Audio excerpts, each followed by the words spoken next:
ආරක්ෂක ලේකම් ගෝඨාභය රාජපක්ෂ මහතාගේ නාමයට කිසිදු කැරළක් ඇතිවන ආකාරයේ වාර්තා පළ කිරීමට තහනම් කරමින් ද සන්ඩේ ලීඩර් පුවත්පතෙහිව වාරණ නියෝගයක් පැනවේ.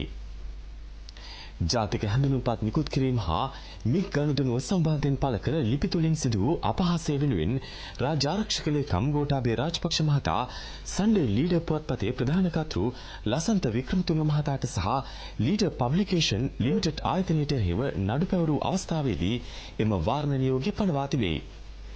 ගල්කිස්ස දිසා අධිකරණයේදී අද පෙරවරුවේ නඩුව ගොනු කෙරිනා.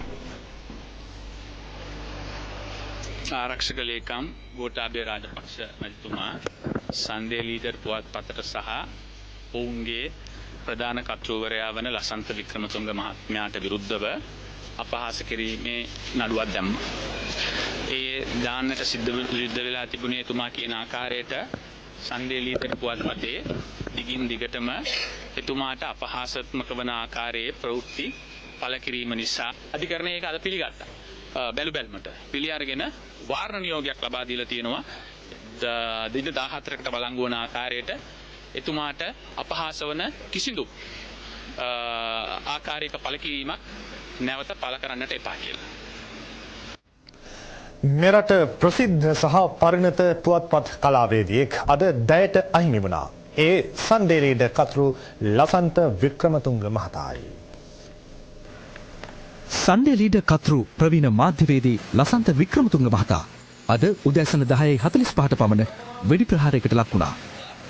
ඒ නුගේගොඩ පිහිටි නිවසේ සිට ඒ මහතා සේවය කළ රත්මලානේ පිහිටි ලීඩර් පබ්ලිකේෂන් ආයතනය බලා සිය මෝටර රථයෙන් ගමන් කරමින් සිටියදී දෙහිවල අත්තිඩිය ආදර්ශ ප්‍රාථමික විද්‍යාලය අසලදී යතුරුපැදි දෙකකින් පැමිණි දෙදෙනෙකු විසින් ඒ මහතාට වෙඩි තබා තිබෙනවා.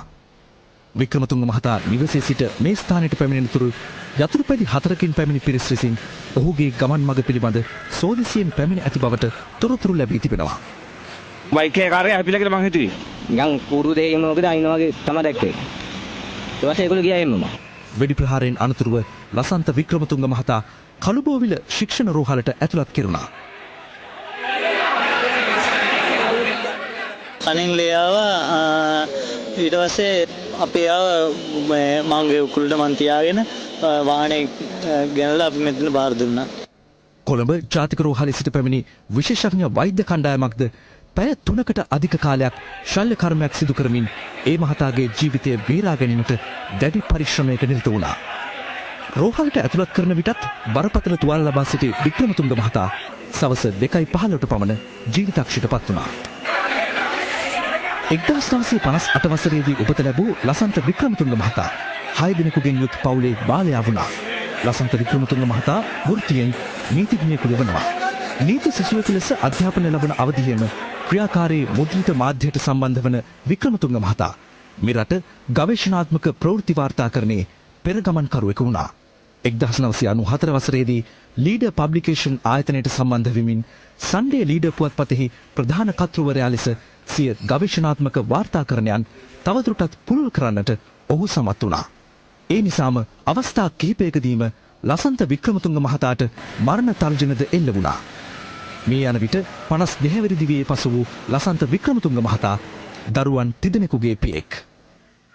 මුහුණු ආවරණය කරගත් අපරාධකරුවන් පිරිස ලසන්තව සිය මෝටර් රථය තුළදීම ඝාතනය කළේ හොඳටම ඉරපායා තිබූ දවාලකයි. ලසන්ත තමන්ව මරා දමන්නට පෙර කතුවැකියක් ලියා තැබුවා.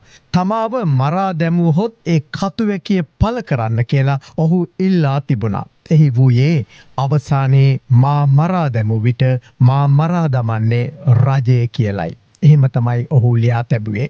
ලසන්ත ඝාතනයේ වසර 14ක් ගත වී ඇතත් අදත් හිරේ ගිය එල්ලුම් ගස්ගියට ඇත්තේම ලසන්ත වික්‍රමතුංග අවසානයට ලියා තැබූ වචන ටිකමයි. අවසානයේ මා මරා දැමූ විට මා මරා දමන්නේ රජය කියලා අද ලසන්තගේ වචනවලින්ම ටෙලිවැකිය අවසන්